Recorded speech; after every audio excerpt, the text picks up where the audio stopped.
Regard croisé invite Francisco Napokura, il est journaliste freelance et également Firmin Tekou Agbo, journaliste chroniqueur politique Africa Forum. Avec eux, nous allons parler de l'Afrique et de la France avec cette rivalité des puissances. Le ministre de l'Europe et des Affaires étrangères de la France, Jean-Yves Le Drian, appelle le continent à la solidarité. Nous allons également parler de la Côte d'Ivoire avec l'opposition qui appelle à des actions de protestation devant les ambassades. La Guinée-Conakry est aussi invitée. La médiation demande le libre accès au domicile du chef de file de l'opposition, Seloun Dalan Diallo. Et puis nous allons terminer avec l'affaire Adjakli, reprise du procès. Bonjour Francisco Napokura. Alors bonjour aux téléspectateurs, chaleureux téléspectateurs de New World TV. Ça fait un plaisir de vous avoir sur le plateau. Oui, c'est ma première fois également avec vous. Oui. Donc, je nous souhaite bonne chance. Et bonsoir mon ami Firmin de tous les jours. Firmin, bonsoir. Oui, bonsoir Michel, merci de nous avoir invités. C'est un grand plaisir d'être avec vous ici sur ce plateau. C'est notre première fois de faire cette émission avec vous. Nous espérons que ça se déroulera très bien et ça sera un grand plaisir pour nous. Et bonsoir à notre cher ami Francisco Napokura, qui est un contradicteur légendaire à moi. Firmin, on va parler de cette rivalité des puissances en Afrique et la sortie de Jean-Yves Le Drian. C'est pour protéger les intérêts de la France en Afrique?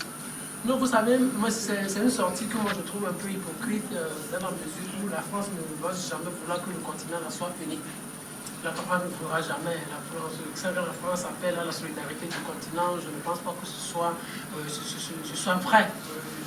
J'en doute beaucoup parce que le jour tous les Africains seront unis, je pense que la France va disparaître du continent.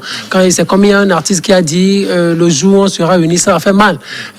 Donc le jour où tout le monde sera, tous les chefs d'État, tous les pays du continent seront unis, je pense que ce sera la fin et de la France-Afrique et de la France et de toutes les autres puissances qui ont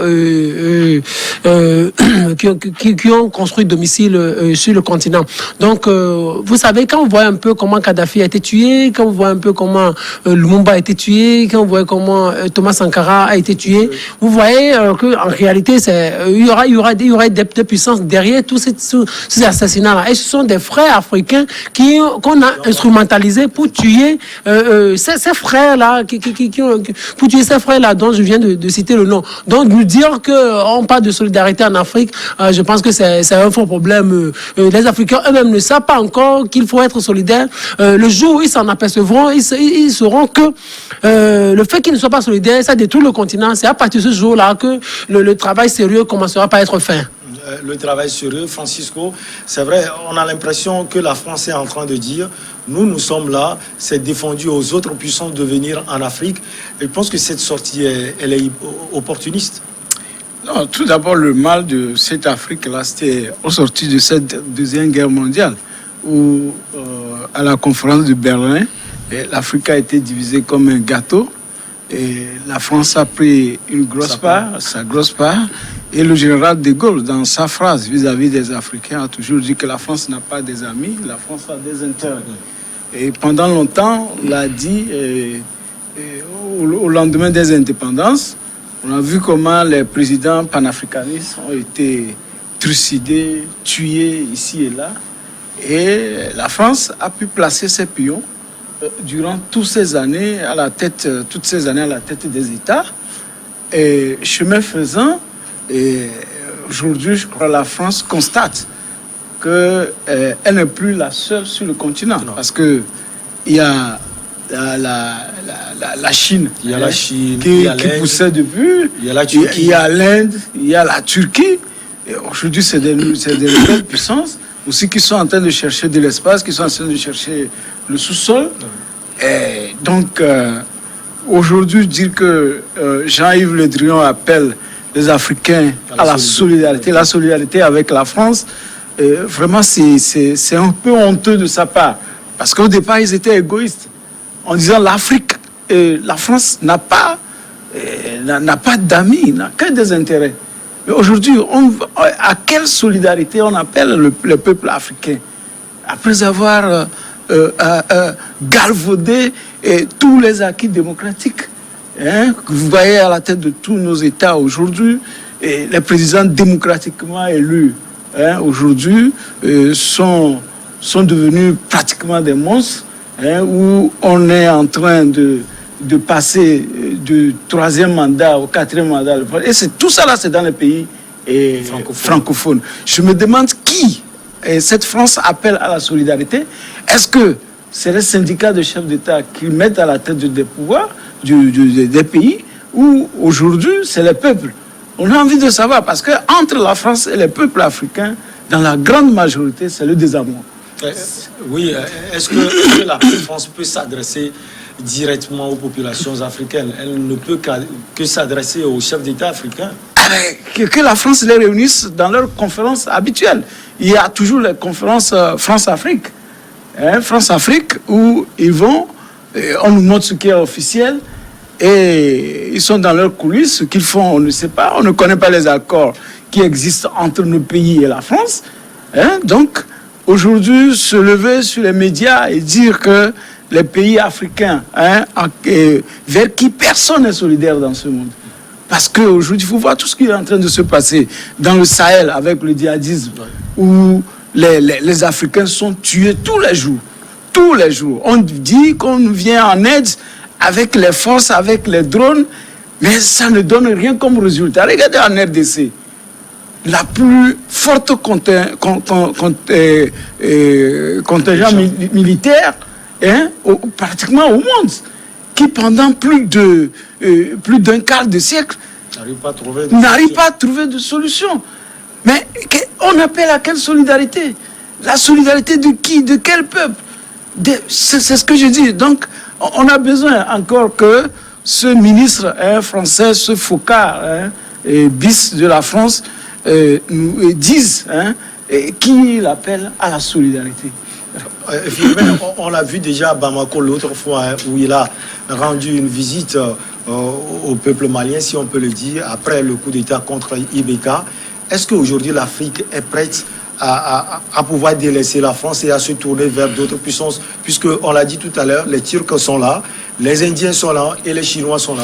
Non, aujourd'hui c'est comme le monde, personne dans ce monde ne peut choisir vivre en autarcie. Voilà. Mais encore faut-il que les accords soient revisés, ou les clauses de ces accords-là soient révisés. C'est-à-dire, si vous êtes un État, vous voulez vivre dans ce monde, vous avez besoin d'autres partenaires, vous avez besoin des partenaires.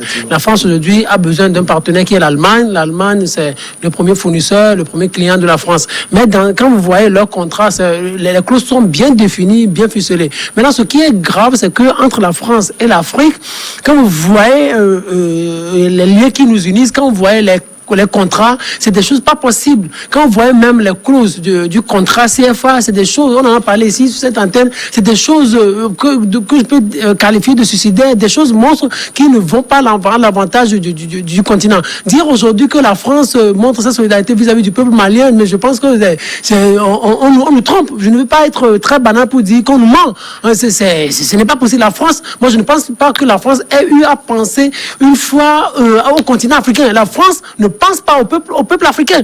La France, le général de Gaulle a dit, Francisco Napokura vient de le rappeler, la France ne pense qu'à ses intérêts. Ce qui importe aux Français, ce sont les intérêts. Regardez par exemple quand vous voyez Est-ce que c'est la faute à la France? Parce que quand on laisse le boulevard à quelqu'un, il peut en profiter. Non, mais bien évidemment. La France doit le savoir comme cela, avant de nous parler de solidarité. On sait que les Africains ont failli, les Africains ont commis assez de bêtises, les Africains, ils veulent chaque fois, ceux-là qui arrivent au pouvoir, surtout les francophones, ils veulent avoir la bénédiction de la France. Ils vont parler de l'Élysée pour avoir la bénédiction. Oui. Quand on voit Chirac, il a été reçu par exemple par le général Eyadema.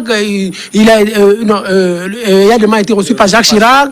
Quand vous voyez Bongo père, Bongo fils, ils ont été reçus par Chirac, Sarkozy, Hollande, Macron et autres. Donc on voit que tout d'abord, ce sont les Africains qui veulent avoir la bénédiction de la France. C'est ce qui est grave. Aujourd'hui, il faut que les Africains eux-mêmes commencent par réfléchir réfléchir pour dire, est-ce qu'on ne peut pas sortir de ce jour-là et amener la France à redéfinir les contrats ou les clauses du contrat avec nous. Quand vous voyez par exemple le Mali, la France dit, elle est là pour combattre les djihadistes, pour combattre l'islamisme, c'est ça, non? Les islamistes. Alors que les plus gros financiers de l'islam, du djihadisme, c'est quoi? C'est les Émirats arabes unis, qui sont des partenaires de la France. Vous voyez, l'Arabie Saoudite, la France lui vend des armes. Il y a contradiction. Et il y a contradiction. Donc ça veut dire seulement que les Français sont au Mali parce qu'il y a des ressources au niveau du Mali, dans les sous-sols du Mali. C'est parce qu'il y a des ressources. Il y a l'uranium au Niger. Il y a de l'or. Il y a du pétrole. Donc c'est pour ça. Donc aujourd'hui, le jour où les Africains vont dire non, on ne peut plus de la France. La France va devenir l'un des pays les plus pauvres au monde. Parce que quand vous voyez toute l'Europe, l'un des pays les plus pauvres de l'Europe, sans l'Afrique, c'est la France. C'est la France, oui, c'est la France. Donc, nous dire aujourd'hui qu'on est solidaire avec nous, qu'on s'apitoie sur notre sort, je pense que c'est nous tromper. Regardez, quand vous voyez un peu la RDC, un des grands pays au monde qui détient à elle seule, très riche, qui détient à elle seule 55% des richesses mondiales. Vous voyez comment les Occidentaux ont montré le pays, ont divisé le pays. Il y a la CIA qui prend une partie, il y a les États-Unis qui prennent une partie, il y a la France qui prend une partie, il y a la Belgique qui prend une partie. Donc, ils se sont divisés sur... L'Afrique du Sud. L'Afrique du Sud, pareil. Donc, quand vous voyez tout ça, là, vous vous dites, mais les Français sont là, les Occidentaux sont là. C'est parce que la France, aujourd'hui, elle a peur. Elle a peur de la Chine, parce que quand on voit un peu, quand Faure Gnassingbé s'était rendu en Chine, à l'époque, quand vous lisez un peu son discours, c'est comme, ils veulent sortir un peu du joug français pour tenter d'autres partenariats. Il y a aussi la Turquie aujourd'hui qui les menace. Il y a la Russie qui vient, par exemple, en Libye, la Russie est là aujourd'hui. Donc la France a peur. La France est en train de perdre du terrain. C'est pour cela qu'elle fait ce faux jeu là en disant, les Africains, vous devez être solidaires. Solidaires contre qui et pour défendre quoi? Francisco, est-ce que l'Afrique peut sortir ou bien peut abandonner un jour la France? C'est là aussi une question. Mais quand nous serons unis, attendez, comment on peut être solidaire avec une France? Regarde, le premier scanner du Togo, en 98, qui a été amené par Debré ici. On dit que c'est un don, ça a été vendu. Le scanner n'a rien scanné. C'était installé à côté du CHU. Regarde, c'est dans la santé, on parle même de solidarité. Santé même, regardez comment ça s'est passé. On nous offre un scanner, le scanner n'a même pas pu scanner une seule personne pour la santé. Bien, lorsque nous prenons aujourd'hui le monde, la France doit comprendre. Le banquier du monde aujourd'hui, de l'Afrique aujourd'hui, c'est la Chine. C'est à la Chine que beaucoup de pays... Comment vous pouvez le justifier? Dans quel domaine? C'est à la Chine que beaucoup de pays africains doivent. Aujourd'hui, je crois que ça doit être plus de 40% de la dette extérieure des pays africains, c'est la Chine. D'accord? Et vous voyez, la France a trop joué avec l'Afrique, et sans savoir qu'à côté, il y a ses concurrents aussi qui ont besoin des mêmes choses. Voilà. Vous prenez le cas du Mali. Depuis que ce djihadisme a commencé, avec tout ce qui a été déployé, les États-Unis, la France, aucun résultat. Vous avez vu, il a fallu que des gens qui ont visité la Russie il y a quelques années ont décidé de changer des choses. Et vous voyez comment ça tremble. Les visites françaises... Ouais. En choses. Les dirigeants étaient là tout récemment. Voilà. Mais vous voyez la Centrafrique. Mais la Centrafrique, il a fallu la Russie, l'intervention de la Russie, pour commencer par calmer les choses. Mais la richesse de l'Afrique francophone est détenue par qui? C'est la France. Quand je prends tous les pays pratiquement francophones côtiers, les ports sont détenus par qui? Maintenant, elle n'a pas le droit de quand même protéger ses acquis. Mais c'est ça aussi la question. Elle n'a pas... Attendez. Elle a certes peur. Ce n'est pas au détriment des populations des pays. C'est-à-dire que quand vous puisez, vous sucez les pays, mais les populations vont se retourner contre vous. Et le sentiment anti-français, il est là. Il est là. Partout où vous passez en Afrique, le sentiment anti-français est là. Parce que les Africains se disent que c'est la France qui a déstabilisé même leur démocratie. l'économie, c'est la France. Je prends le cas du Togo. Le port, c'est la France. Société des Grands Moulins, c'est la France. La brasserie, c'est la France. Togocom, avec tout son cortège de problèmes sociaux. Parce qu'on n'a pas pu liquider... C'est le terrain de la concurrence. Mais peut-être que la France va trop vite. Non. Maintenant, est-ce que les autres puissances aussi se positionnent véritablement pour avoir ces marchés? Oui, mais lorsque vous avez un pays comme la Chine, qui détient 40% de votre dette extérieure, à un moment donné, elle sera exigeante vis-à-vis de certaines choses. Je ne sais pas si vous voyez. Oui. Ce serait partout, dans tous les pays. Oui. Et ils seront obligés à un moment donné de dire, notre coopération, ça ne nous apporte que pas grand-chose, oui. Mais on va donner un peu également à la Chine, on va donner un peu à l'Inde, on va donner à la Russie. De toute évidence, la carte géostratégique de l'Afrique va changer du jour au lendemain, avec aujourd'hui la volonté de la Russie et de la Chine de percer tous les continents et d'avoir leur part désormais. Voilà. Parce qu'ils ont déjà mis de l'argent. Maintenant, il reste le retour sur investissement parce que les pays africains n'arrivent pas à rembourser. Quand vous voyez les pays comme le Kenya et autres, aujourd'hui, constamment, la Chine est en train de saisir même certains de leurs biens, même leurs aéroports. Donc, c'est des choses qui vont nous arriver parce qu'il y a beaucoup d'infrastructures dans le pays. Tout ce qui est construit au Togo, c'est chinois. La France n'a pratiquement rien construit. Quand vous prenez le siège de l'Assemblée nationale, c'est chinois. Le palais de congrès de Lomé de Kara, c'est chinois. Et le stade de Kéké, c'est chinois. Les contournements de Alédio qui ont été construits, c'est chinois. Bon, qu'est-ce que la France, même la présidente de la République, elle est chinoise. Vous aussi, vous voyez l'Afrique abandonner un jour la France, ça ne va pas être comme du beurre. Hein. Non, ça ne va pas être comme du beurre, mais si vous permettez, peut-être après la pause, on va revenir sur ça. Oui, vous avez encore une minute. Oui, mais